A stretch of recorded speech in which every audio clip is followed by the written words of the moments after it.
오늘 설교 본문은 지난주와 동일한 에베소서 5장 18절로 21절이고 설교 제목은 오직 성령의 충만을 받으라 두 번째 시간입니다.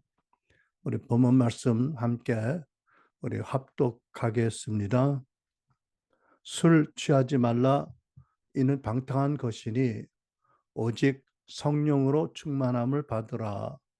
시와 찬송과 신령한 노래들로 서로 화답하며 너의 마음으로 주께 노래하며 찬송하며 범사에 우리 주 예수 그리스도의 이름으로 항상 아버지 하나님께 감사하며 그리스도를 경외함으로 피차 복종하라. 아멘. 전번 설교를 통해서 오직 성령으로 충만함을 받으라고 명령하신 그 명령의 의미와 또 성령 충만한 신자가 나타내는 성경적인 표지, 사인들이 무엇인지 살펴보았습니다. 이 말씀은 하나님께서 신자들의 내적인 상태, 마음의 태도에 관해서 주신 아주 중요한 말씀이지요. 거듭난 신자는 항상 성령 충만한 내적 상태를 유지하는 것이 하나님 뜻이고 명령입니다. 그래서 거듭난 신자가 모든 관계에서 하나님이 원하시는 바른 관계, 태도를 지키라는 것이 또한 하나님의 명령입니다. 성령으로 충만한 신자는 예배 참석과 교우들과 교제 나누는 데 열심히 있습니다. 성령으로 충만한 신자는 마음 안에 늘 찬송이 일어납니다. 성령으로 충만한 신자는 항상 감사합니다. 또 주 예수 그리스도를 경외함으로써 결국 다른 사람들과 바른 관계를 가지게 됩니다. 여러분, 지난주에도 돌이켜보았고 오늘도 다시 한번 나에게 우리에게 이런 표지가 있는가? 아니면 전에는 있었나? 이 말씀을 통해서 스스로가 성령 충만한지 아닌지를 살펴보고 혹 그렇지 않다면 무엇 때문에 언제부터 성령 충만하지 않게 되었는지 돌아보고 깨닫고 기도하고 회복하는 은혜가 있기를 바랍니다. 오늘은 전번 시간에 이어서 먼저 거룩하고 존귀하신 성령님에 관한 기본적인 교리 내용을 살펴보려고 합니다.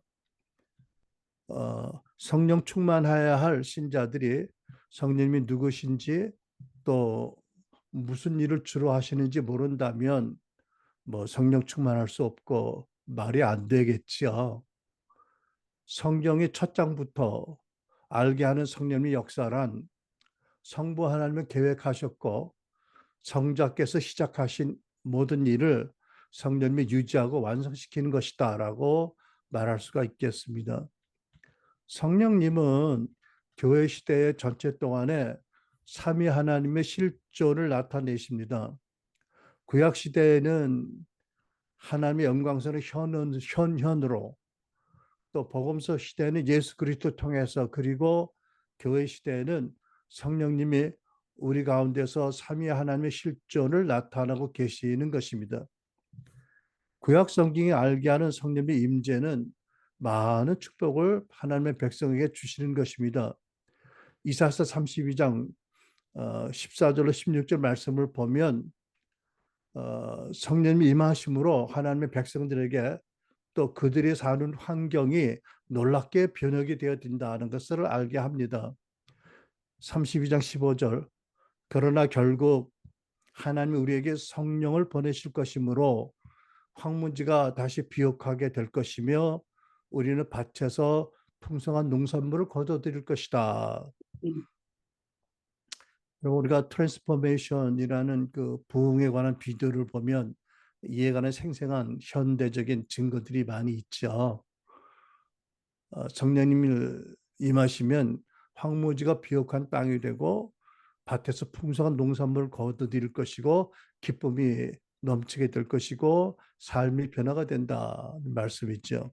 그런데 이사야서 63장 10절 말씀으로 보면 성령님을 근심케 하면 하나님의 축복이 저주로 바뀐다는 것을 알게 됩니다. 그들이 여호와를 거역하고 그의 성령을 근심하게 하였다. 그래서 그가 그들의 대적이 되어 그들과 싸우셨다. 여러분, 하나님과 싸운다는 것은 말이 안 되죠.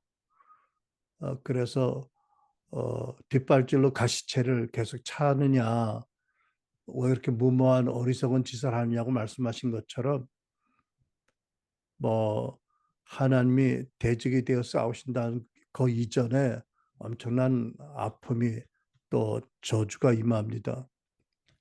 자, 그렇다면 우리가 신구약 성경에 알게 하는 성령 하나님의 역사하심과 행하심의 기본적인 내용이 무엇인지. 첫째, 성령님은 사람들의 죄와 불의와 그리고 세상을 책망하시는 하나님이시다. 믿지 않는 불신자들은 자기들이 죄인이라는 사실을 인정하지 않지요. 그래서 어떤 사람이 교회 잘 다니는 지인에게 아니 당신이 얼마나 죄를 많이 짓게 그렇게 교회 자주 가냐고 물었다고 합니다. 여러분, 불신자들은 세상이 타락한 상태라는 것을 믿지 않습니다. 그리고 자기들이 노력하면 이 세상이 바뀔 수 있다고 믿지요. 자기들이 타락했기 때문에 세상에 죄와 불의로 가득하다는 상태를 바로 알 수 없기 때문입니다. 그래서 성령께서는 사람들로 하여금 죄와 의와 심판을 깨닫도록 책망하십니다. 사도행전 24장 25절 바울이 의와 절제와 장차 오는 심판을 강론하니 벨릭스가 두려워하여라는 말씀이 있어요. 가이사라의 로마 총독 벨릭스는 죄 없이 잡혀온 사도 바울의 말씀을 듣게 되었습니다. 그때 바울이 의와 절제와 장차 오는 심판을 강론할 때 벨릭스가 마음의 두려움을 느꼈습니다. 왜? 성령님이 그 자리에 계셔서 벨릭스에게 감동하시고 책망하셨기 때문입니다. 그런데 불행하게도 총독은 성령님의 역사에 바르게 반응하지 않았습니다. 반대로 마음이 더 강팍해진 것 같지요. 혹이라도 바울이 자기에게 뇌물을 주지 않을까 싶어서 자주 불러냈다고 성경을 기록합니다. 제 경우는 너무도 감사하게 아내와 장모님과 또 그 교회의 많은 교우들의 중보기도 때문에 성령님의 책망하심 감동에 겨우 간신히 반응해서 놀란 구원을 받을 수 있게 되었습니다. 아마 여러분 중에 많은 분들이 그랬을 줄 압니다. 구원받기 전에는 대개가 그렇듯이 교만함과 열등감에 양가 감정이 충만했고 성령이 아니라 내가 믿고 의지할 존재가 아무도 없었기 때문에 스스로 생각해도 도저히 믿을 수 없는 자기 자신을 믿고 얼마나 허전한 마음으로 살았겠습니까, 여러분? 그때 제가 참 너무 타락했었기 때문에 돈이 많지 않아서 그렇지 아마 돈이 많았다면 날마다 유흥업소 가서 술과 죄악과 음란 속에서 아주 극도로 추악하게 살았을 것입니다.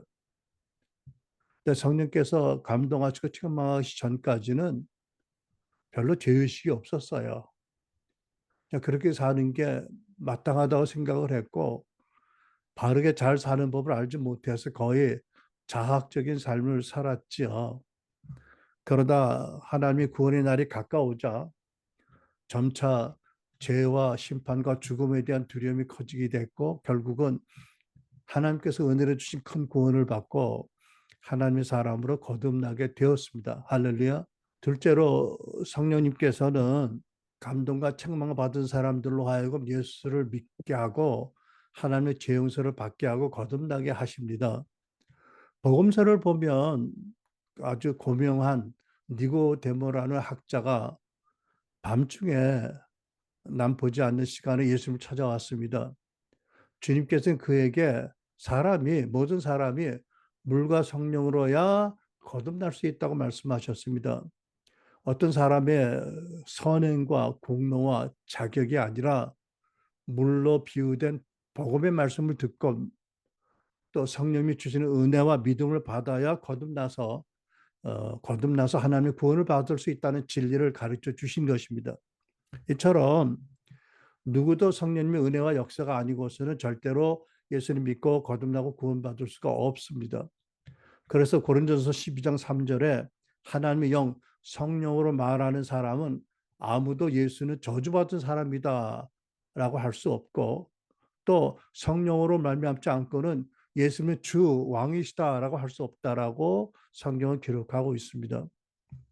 성령께서는 예수께서 모든 인류의 죄의 저주에서 구원하실 구세주와 왕이시라는 복음을 믿는 은혜의 믿음을 주십니다. 믿음을 주셔서 예수 십자가로 말미암는 하나님의 완전한 죄 용서를 받게 하시고, 또 성령으로 거듭나게 하셔서 영원한 생명 받은 새로운 피조물, 하나님의 자녀되는 큰 권세, 영광의 구원을 주시는 분이십니다.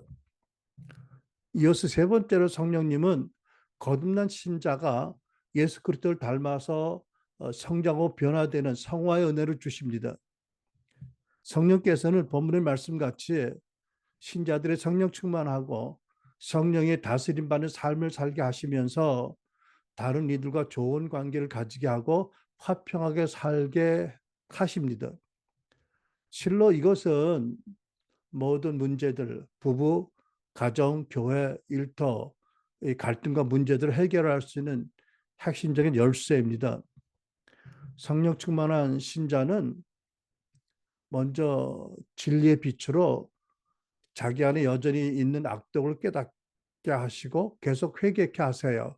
회개케 되고, 또 자아를 십자가 못 박고 마음이 겸손하고 온유하게 되고, 그 온유한 마음으로 말씀을 받음으로 성화되고 자식을 바라보고 다른 사람을 예수님 눈으로 바라보게 됩니다. 이것이 사실은 건강하고 바른 삶, 화평한 관계를 살게 하는 대단히 중요한 기본 핵심 원리가 됩니다. 사람이 또 믿는 신자가 계속 성령의 빛으로 자기 안에 있는 악한 기질과 자기 죄를 깨닫고 거듭 회개하고 또 다른 이들을 용서하고 또 화평하게 살려고 하지 않으면 성경은 하나님을 계신 그대로 보지 못한다. 그래서 변화되지 못한다라고 말씀하십니다. 히브리 12장 14절. 모든 사람과 더불어 화평하게 지내고 거룩하게 살기를 힘쓰십시오. 거룩해지지 않고서는 아무도 주님을 뵙지 못할 것입니다. 이 말씀대로 하지 않으면 실망과 불신과 범죄와 죄책감과 계속 하얀 곡선으로 떨어지게 된다는 말씀이죠. 변화되지 못한다는 말씀입니다. 그리고 성령께서는 베드로전서 2장 1절이나 야고보서 1장 21절 등 여러 말씀을 통해서 모든 신자들, 이미 거듭나서 새 피조물 된 신자들 안에 여전히 많은 악독이 있는 것을 깨닫게 하십니다. 베드로전서, 야고보 1장 21절 다 교회에게 보낸 사도들의 서신, 성령의 말씀이잖아요. 베드로전서 2장 1절. 그러므로 여러분은 1장을 보면 이 여러분들은 이미 말씀으로 거듭났고 하나님의 사랑으로 씻김 받았고 예수를 보지 못해 좀 말할 수 없는 사랑으로 사랑하는 여러분들입니다. 그런데 2장 1절에 들어와서는 그러므로 여러분은 모든 악의와 모든 기만과 위선과 시기와 온갖 비방하는 말을 버리십시오라고 날카롭게 권면합니다. 야고보 1장 21절 흩어진 12지파이고 내 사랑하는 형제들이라고 야고보 사도가 부르신 그 형제들에게 뭐라고 말씀하세요? 그러므로 더러움과 넘치는 악을 모두 버리고 온유한 마음으로 여러분 속에 심어주신 하나님의 말씀을 받아들여야 합니다라고 권면하고 있습니다. 그러니까 여러분 성령의 그 진리의 빛으로 이러한 그 내적인 악독을 보고 말씀을 따라 회개하고 제하지 않으면 이미 구원받은 신자 새 피조물 하나님의 소유된 백성이라도 자기 개인의 삶 또는 가정에서 부부간에와 자녀들과의 관계에서 또는 교회 안에서도 심지어 세상에서 일어나는 모든 악한 일들이 다 일어날 수가 있게 됩니다. 여러분, 요즘 한국 교회에서 참으로 떠들썩하게 고통스러운 그런 말들이 안 좋은 뉴스들이 많이 전해지는데 왜 그런 일이 일어날 수 있을까요? 이렇기 때문에 그렇습니다. 성경은 여전히 모든 악독을 버리고 온유한 마음으로 말씀을 받아야 온전히 구원을 이룬다고 말씀하는데도 그 말씀을 거부하면 뭐 모든 일들이 다 일어날 수 있는 토양이 충분히 만들어져 있는 거지요. 성경은 신자들 안에 있는 다양한 악독, 모든 악의, 모든 기만, 위선, 시기, 온갖 비방하는 말을 버리고 회개하고 깨어지고 온유한 마음으로 말씀을 받아야 성화된다라고 강조합니다. 그래야 성화되면서 다시 말해서 이미 받은 구원을 온전히 이루어가게 되는 것입니다. 이것이 여러분과 제가 신자들의 일상생활에서 예수님을 계속 닮아가는 성화의 핵심적인 교훈입니다. 뿐만 아니라 그래야 하나님 주신 능력을 받아서 그 능력을 바른 섬김으로 나누게 됩니다. 그렇지 않다면 그 능력을 오용하게 됩니다.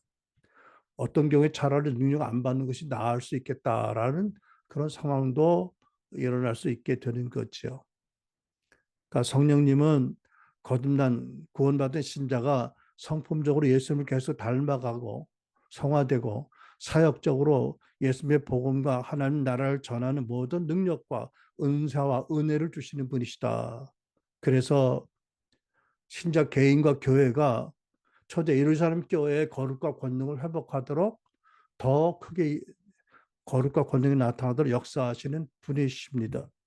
네 번째, 성령님은 신자와 개교에게 큰 권능을 주실 뿐 아니라 놀라운 역적 각성과 봉을 일으키시는 하나님이십니다.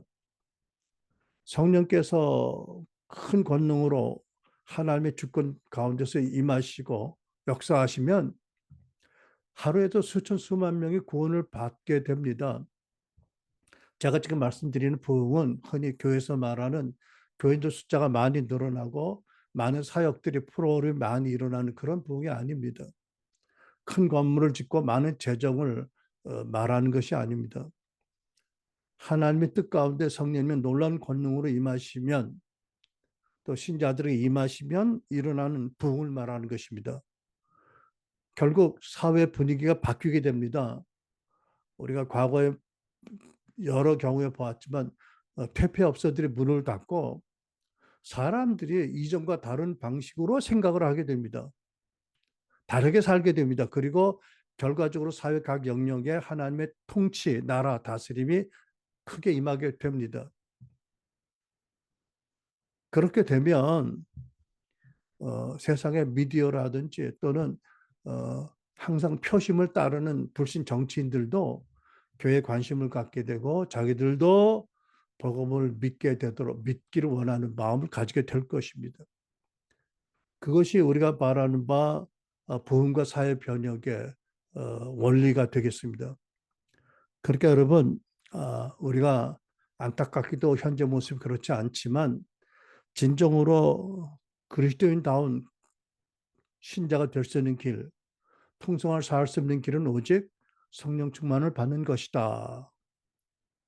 성령님의 거룩과 능력이 부어짐을 한 부흥이 개인에게 임할 뿐 아니라 또 하나님의 나라와 다스림이 가정의 교회, 사회 전반에 임하도록 우리가 기도할 뿐 아니라 우리부터 하나님의 성령으로 충만하도록 은혜를 간구해야 마땅할 것입니다.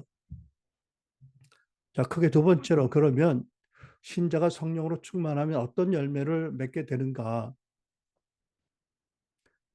어떤 열매들을 맺게 하는 어떤 내적인 변화가 일어나게 되는가를 생각해 봅니다. 신자가 성령 충만을 받으면 먼저 말씀의 진리를 바로 보게 되는 이해하는 안목이 열리게 됩니다. 그러므로 모든 문제를 사람의 시각이 아니라 주님의 안목으로 진리의 빛으로 바라보게 되는 눈이 열리게 됩니다. 그래서 첫 번째, 먼저 자신의 진정한 모습을 보게 됩니다.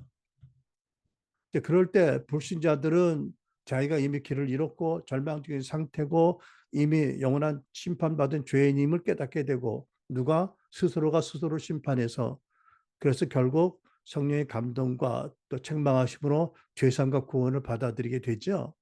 믿는 신자가 성령 충만하면 어떻게 될까요? 자기가 가진 모든 것, 자기의 직분, 뭐 지식, 뭐 외모, 영향력, 능력, 건강, 물질, 뭐 기름 부음 모든 것이 다 하나님의 은혜로 은사로 주신 것을 깨닫게 되어서 어리석은 자기 자랑과 교만질을 그치게 됩니다. 이렇게 보면 성령께서는 먼저 율법으로 모든 사람을 다 함께 같은 높이로 낮추고 그 다음에 복음으로 모든 신자들을 다 하나님의 영광으로 함께 높여주시는 분이가 알게 됩니다. 로마서 3장 10절 의인은 없나니 하나도 없으며 네, 세상에 예수 믿지 않는 의인은 하나도 없습니다. 모두가 다 죄인입니다. 그 죄인들의 은혜로 복음을 믿음으로 다 하나님의 영광에 높이 이르는 자가 되므로 자기를 자랑하거나 남들을 주관하려고 하는 마음을 버리게 됩니다. 세상은 여러분, 세상은 많은 등급으로 사람들을 나누잖아요. 뭐 얼마나 큰 집에 사는지, 얼마나 좋은 뭐 차를 타고 다니는지, 통장에 얼마나 많은 잔액이 있는지, 뭐 아무튼 많은 클래스로 사람을 나누잖아요.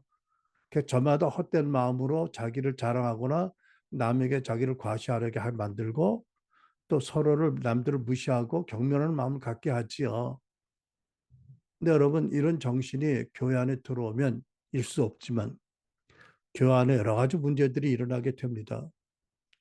우리가 성경을 보면 고린도 교회 교인들이 자기들의 지식과 열심과 은사를 자랑해서 결국 분당을 짓고 파당을 지었는데 그래서 하나님께 심히 책망을 받았는데 그것은 성경의 빛으로 성령의 빛으로 자기 자신을 바라보지 못했기 때문이었습니다. 무엇에 처해서 그러는지 모르지만 네. 그래서 여러분 우리 교회는 복음의 진리와 성령의 나타나심이 함께 있는 그런 교회가 되어야 합니다. 여러분 고린도 교회가 그랬지만 신자들의 관계에서 일어나는 난 문제들을 해결할 수 있는 방법은 역시 모두가 성령 충만 받아서 말씀과 진리의 빛으로 자기를 먼저 볼 수 있게 돼야 한다. 그리고 다른 사람을 보아야 된다. 그런 말미암아 해결 방법이 주어진다. 오직 성령 충만이 그 해결의 키다라는 말씀입니다. 두 번째로 성령께서는 성령 임하시면 모든 신자들이 자기가 둘도 아니요 열도 아니요 일곱도 아니요 하나뿐인 그리스도의 몸에 속한 하나님의 존귀한 지체인 것을 깨닫게 됩니다. 고린도전서 12장 27절 너희는 그리스도의 몸이요 지체의 각 부분이라. 그러니까 성령께서는 신자 각 사람이 독립된 객체 또는 외로이 떨어져 있는 섬이 아니라 모두가 하나의 몸에 속해 있는 지체들이다. 한 몸에 속한 팔, 손, 뭐 다리, 뭐 눈, 코, 귀, 심지어 눈썹까지 하나의 몸에 속한 하나도 빠지면 안 되는 존귀한 지체라는 것을 깨닫게 합니다. 그래서 갈라디 5장 15절로 16절 만일 서로 물고 먹으면 피차 멸망할까 조심하라.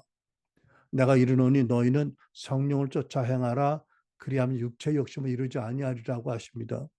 여러분 신자의 구원은 개인적인 신앙 고백으로 시작되지만 모든 신자는 개인주의적인 신앙을 가져서는 안 됩니다. 요즘 일부이기를 바라지만 너무 쉽게 목사님들과 설교자들과 교회들을 이단으로 정죄하고 심지어 조롱하고 이런 모습들을 보면 와, 저 사람들은 하나님의 말씀이 두렵지도 않나? 이런 생각을 하기도 됩니다.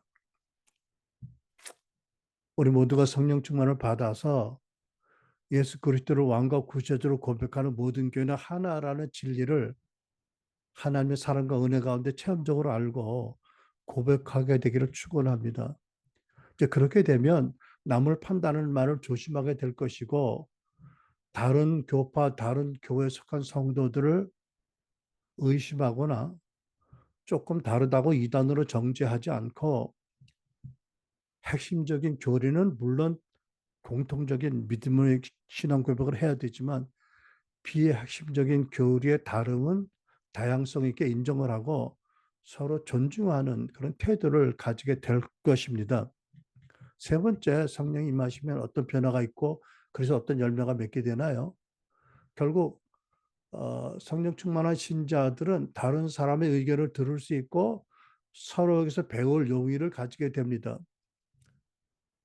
그러니까 성령 충만은 하나님 말씀 진리에 대한 바른 이해력을 주어서 어느 누구도 어떤 지도자도 어떤 교단도 어떤 교회도 성경의 모든 진리를 다 가지지 못했다는 것을 깨닫게 됩니다. 고린도서 13장 9절 우리는 부분적으로 알고 부분적으로 예언합니다. 그러니까 말씀을 가르치는 교사도 내가 부분적으로 알고 아는 것을 가르친다. 선지자들도 내가 하나님 주신 부분적인 말씀을 예언한다. 이렇게 자기 자신을 겸비해야 할 줄 압니다. 그렇게 되면 개인적으로 다른 크리스찬도 나와 동일한 하나님의 형상이 그 안에 있고 그도 성령을 모시고 있고 진리 일부를 가지고 있다는 것을 인정을 하고 그래서 그들을 마냥 무시하는 게 아니라 그들의 의견을 듣고 존중하고 배울 수 있는 용의도 갖게 됩니다.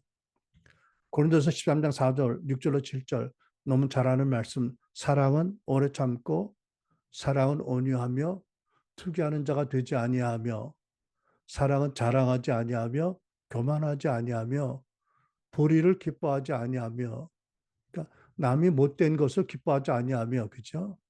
진리와 함께 기뻐하고 모든 것을 참으며 모든 것을 믿으며 모든 것을 바라며 모든 것을 견디느니라고 했습니다. 성령이 사랑이시기 때문에 사랑으로 충만한 신자, 성령 충만한 신자인 거지요. 그러니까 더 이상 이기적이거나 자기 주도적이고 자기 중심적인 태도를 버렸거나 또는 버리기 위해서 기도하는 사람들입니다. 자기만 옳다고 해서 남들을 자기 뜻대로 움직이려고 하거나 고집부리거나 지나친 영향력을 끼치려고 하거나 남들을 무시하거나 그들의 생각을 무시하고 말 듣기를 거부하지 않을 것입니다. 물론 여러분 크리스찬 교회의 사랑과 관용에 아무 한계가 없는 것은 아닙니다. 절대 그럴 수 없습니다. 구원과 영생의 문제를 좌우할 핵심 진리에 관해서는 온유하지만 단호하게 멈춰설 줄 알아야 됩니다. 또 교회 질서를 흐트리고 하나님의 세신 권위를 부정하고 거역하는 행위들은 마땅하게 다뤄야 됩니다. 제가 전 시간에 모세의 경우를 들어서 얘기를 했죠. 사람의 생각이라면 모세의 위선죄가 먼저 더 큰 죄입니다. 하나님께서는 그 모세의 위선죄를 비난하고 도에 지나치게 비난한 아론과 미리암을 먼저 엄중히 다루셨어요. 그러니까 하나님은 권위, 질서를 굉장히 존중하시는 분이다. 굉장히 우리가 두려움 가지고 이것을 따라 배우고 따라할 것으로 믿습니다. 그러니까 여러분 오늘날도 많은 교단들이 있는데 교회로는 다 다룰 수 있습니다. 다 똑같지 않습니다. 그러나 그것은 핵심 진리가 아니고 어, 2차, 3차적인 그런 진리이기 때문에 그것으로 말미암아 2단, 3단 하는 것은 더 지나친 것입니다.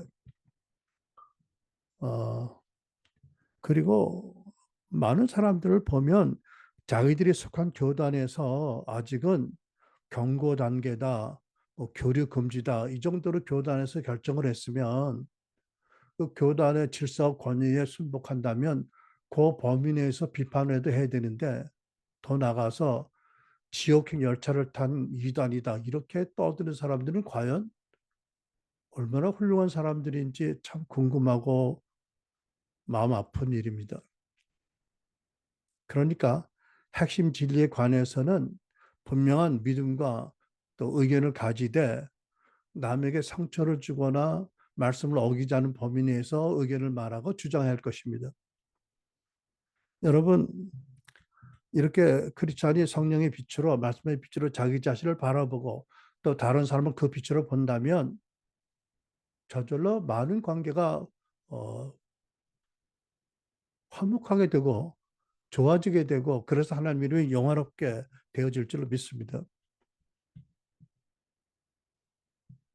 그래서 그리스도를 경외함으로 피차 복종하라 하신 말씀이 이루어지는 토대가 마련되는 것입니다. 자, 세 번째 크게 마지막 대지입니다. 근데 본문의 말씀은 왜 성령 충만과 술 취함을 견주어서 말씀했을까? 사도 바울이 말씀이면서 근본적으로 하나님의 말씀인데 왜 하나님께서 성령 충만을 설명하시다가 술 취함을 비유로 삼으셨을까? 좀 재밌기도 하고 좀 그렇습니다. 그렇죠? 근데 아마 그 당시에 그 에베소 교회인들이나 그 당시 교회인들이 아마 이러면 잘 알아들을 것이라고 하나님이 생각하시던 것 같아요. 그죠? 저 같은 사람도 이 비유가 대단히 적절하다고 아주 탄복하며 무릎을 칠 그런 내용입니다. 여러분, 술 취함과 성령 충만 사이에 어떤 공통점이 있고 어떤 대조점이 있나? 그래서 어떻게 우리가 성령 충만을 더 잘 알 수 있는지 생각해 보겠습니다. 첫째, 둘 다 모두 어떤 변화를 일으킨다는 것이 같습니다. 평소에 말이 없던 사람 중에서도 술만 들어가면 갑자기 말이 많아지는 경우들을 자주 봅니다. 부끄럽지만 제가 그랬습니다. 근데 성령으로 충만한 사람도 마찬가지입니다. 그렇죠? 하나님의 베푸신 은혜와 또 복, 축복과 하나님의 사랑을 간증할 때 갑자기 말들이 많아지는 크리스찬들이 대단히 많습니다. 네. 그렇게 술 취한 사람이 말이 많아지는 것 같이 성령 충만한 사람도 말이 많아집니다. 간증의 말, 감사의 말. 두 번째, 흠뻑 채워진다는 것이 같습니다. 성령으로 충만하다는 말의 뜻은 성령의 감화로 지배를 받는다는 뜻이잖아요. 그러니까 성령의 감화로 지배를 받는다라는 말을 들어도 잘 이해가 안 된다면 고주망태이라는 말을 생각해 보십시오. 술에 흠뻑 채워진 사람을 가리켜 고주망태이라고 그러잖아, 그죠? 아, 그렇게 술 취한 사람의 술 기운에 지배받는 것처럼 성령 충만이란 성령의 감동과 영감으로 마음이 지배받는 상태를 말하는 것이다. 여러분 아세요? 그 술 좋아하는 사람, 자주 먹는 사람의 특징이 있어요. 뭐냐면 결코 1차로 만족하지 못하고 들어가면 들어갈수록 더 2차, 3차를 고집합니다. 아무튼 네. 그만큼 더 술 기운의 지배를 받는 거지요. 그러나 제일 무서운 게 뭔지 아세요? 그 다음날 일어나는데 기억이 끊어졌어. 내가 2차 어디까지 갔는데 그 다음부터 기억이 안 나. 그러면 되게 무서워요. 왜? 내가 무슨 짓을 했는지 모르잖아. 그죠? 세 번째, 즐거움과 행복 추구한다는 점에서는 비슷합니다. 여러분 많은 사람들이 술 먹는 이유 중 하나가 뭔지 아세요? 술에 취하면 잠시나마 골치 아픈 일들을 잊어버릴 수 있다고 생각하기 때문입니다. 사실은 아주가 아니고 잠깐, 아주 잠깐 그 분위기에 또 술 기운에 잊어버리겠지만 그러니까 술 취함은 일시적인 거고 사실은 착각에 불과하지만 그래도 잠시나마 해방감 또 즐거움을 추구하는 점에서 성령 충만과 비슷할 수 있어요. 여러분, 성령으로 충만하면 얼마나 즐겁고 행복한지 이거를 구체적으로 행동하면 또 어떤 소리 나올 거니까 여기까지 그치겠습니까만은 여러분 그러시잖아, 그죠? 제가 예수님 믿고 한 1년 내 기억으로는 마치 하늘의 구름을 밟고 다닌 듯이 첫사랑으로 성령으로 충만했어요. 얼마나 행복하고 얼마나 즐거웠는지 모르겠어요. 네 번째, 이제 반대적인 대조적인 어, 내용이 나오는데 술은 사람의 기능을 억제하고 마비합니다. 반대로 성령 충만은 사람의 기능들을 각성시키는 것이 대조적인 그 차이죠. 옛날에 친했던 한 친구가 이렇게 말했어요. 어젯밤에 술을 이빠이 먹고 걸어가는데 갑자기 아스팔트 길이 딱 서더니 자기 뺨때기를 딱 때리더라고. 얼마나 아프고 얼마나 무서웠는지 또 아스팔트가 일어나서 자기를 뺨을 칠까봐 전선줄을 붙잡고 벌벌벌 떨었다고 밤새. 얼마나 판단 기능이 억제되고 마비되면 그런 소리를 할까요? 또 그런데 또 토록이 동식이라고 또 그런 얘기 듣고 서로 웃어. 서로. 남 얘기가 아닌 거거든. 제가 그랬잖아. 넘어지면 꼭 여기 까진다고 여기에. 그러면 보면 얘 너 뭐 이러고 서로 손가락쥐고 웃는다니까. 균형 감각의 육체적인 것뿐 아니라 이해력, 판단력 이런 것들이 다 잃게 됩니다. 네, 반대로 성령 충만을 받으면 명철과 분별력이 와서 하나님 뜻이 무엇인지를 잘 이해할 수 있게 되고 또 절제할 수 있는 힘이 생겨서 단정하고도 복되고도 질서 있고 규모 있는 생활을 하게 됩니다. 다섯 번째, 술은 방탕으로 이끌어서 사람을 지치고 기갈시키는 데 반해서 성령 충만은 새로운 능력과 원기를 주고 가진 장점과 은사를 더 발달시킨다는 점에서 전혀 다릅니다.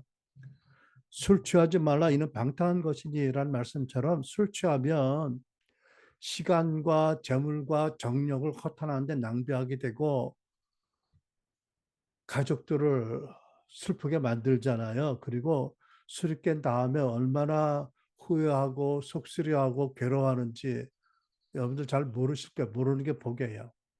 그런데 성령 충만은 그 반대로 더 충만한 그런 그 영적, 정신적, 육신적인 힘을 줍니다. 참 참 존경하고 부러울 만한 분, 감리교 운동의 창시자 존 웨슬레라는 분이 당신이 82세 때 생일날 이렇게 일기에 적었다고 합니다. 1785년 6월 28일. 이분은 나보다 생일이 6일 늦네. 생일이 하나님의 측량하지 못한 축복으로 82년을 살았다. 그런데 이상하게도 지난 11년간 피로를 전혀 느끼지 못했다. 목 쉬도록 설교했고 어떤 때는 한 걸음 더 못 걸을 만큼 많이 걸었던 적도 있었다. 그런데도 나는 지금 머리부터 발끝까지 아주 튼튼하다. 나는 이것이 자연적인 결과가 아니라 하나님의 축복인 것을 믿는다. 제가 5년 후에 이렇게 일기에 적을 수 있으면 너무너무 감사하겠어요. 그죠? 근데 웨슬레 목사님도 그러니까 어, 71세 때까지는 피곤하기도 하고 힘들고 지쳤는데 이상하게 72세 때부터 노인기에 들어가서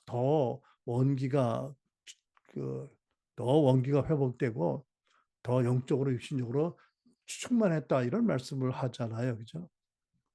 저는 뭐 진짜 감히 비교할 수 없는 상대지만 제가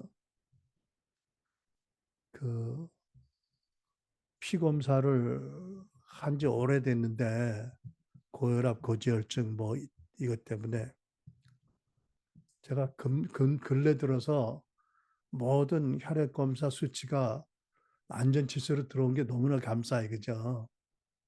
어. 근데 웨슬레 이분을 따라가기에는 100분의 1도 안 되는 것 같지만 그래도 이것도 나는 하나님의 축복이라고 믿습니다. 그렇죠? 감사하고 감사합니다. 여섯 번째, 술은 잠깐 동안 시름과 고민에서 도피하게 하지만 성령 충만은 참다운 행복으로 인도하고 또 혹 고난을 당해도 그 가운데서도 참으로 기뻐하게 합니다. 로마서 5장 3절 5절 다만 이뿐 아니라 우리가 환난 중에도 기뻐하노니 이는 우리에게 주신 성령으로 말미암아 하나님의 사랑이 마음에 부은 바 됨이니 성령께서는 예수님 십자가로 확증하신 하나님 그 사랑 부어주십니다. 그러니까 성령께서는 하나님 어린 양으로 오신 예수님 십자가 대속으로 우리가 지은 그 모든 죄를 하나님이 사하셨다는 확신을 주어서 죄 용서받은 기쁨이 넘치게 하시고 더 나아가서 하나님 아버지의 거룩한 사랑을 부어주시고 내가 아무리 보잘것없어도 하나님 개인적인 관심을 갖고 보살펴 주시는 대상이다라는 것을 깨닫게 해서 정말 세상에 주지 못하는 행복과 즐거움을 충만하게 주시는 분이십니다. 일곱 번째, 술은 자기 자신을 내세우지만 성령 충만은 언제나 예수를 내세우는 대조점이 있습니다. 아주 옛날에 이 과거 얘기 다 나온다. 술 취한 사람들 중에서 여러분 파출소 옛날에는 그 통행금지 있어서 술 먹다 늦으면 끌려가요. 그런데 어떤 사람들이 야 너희들 내가 누군지 알아? 야 전화돼 서장한테 전화돼 뭐 이렇게 큰 소리 쳐요. 그다 얻어맞지. 그 다음날 아주 쭈글스럽게 나갔지. 근데 여러분 육신적인 신자 중에서도 어떤 이들은 내가 말이야 내가 하고 나를 자꾸 내세우는 경우들이 있습니다. 어떤 설교자들은 말씀 전하는 시간에 너무 자기 자랑을 해서 글쎄 뭐 어떤 좋은 이관인지 모르겠는데 듣는 회중을 스포일시킨다, 더럽힌다라고 생각을 하게도 합니다. 그런데 진정 진정 성령으로 충만한 이들은 자기 주장을 삼갑니다. 오히려 자기 약함을 사도 바울처럼 사람들이 자기를 사실 이상으로 높이 평가할까 봐 약함을 고백하고 약할 때 강하게 하신 하나님의 은총을 나타납니다. 그리고 언제나 예수님을 높여드리고 예수님을 나타내고 애를 쓰지요. 자기가 가진 모든 것, 가족들, 또뭐 건강, 지식, 뭐 물질, 뭐 직임, 뭐 직분, 시간, 뭐 모든 것 다 하나님의 은혜로 주신 청지기에게 맡겨주신 것으로 알고 그 은사들을 은혜들을 책임감 있게 쓰면서 주 예수를 높이려고 증거하려고 애쓰는 사람들이 성령 충만한 사람들의 표지입니다. 여러분 다음 시간에 마무리하겠는데 일단 우리 모두가 더 성령으로 충만하도록 기도하고 그래서 하나님이 우리 삶을 위해서 계획하셨고 예수님이 시작하신 그 모든 복되고 선한 일을 성령님으로 더 온전히 이루는 저와 여러분 되시기를 축원합니다. 아멘. 기도하겠습니다.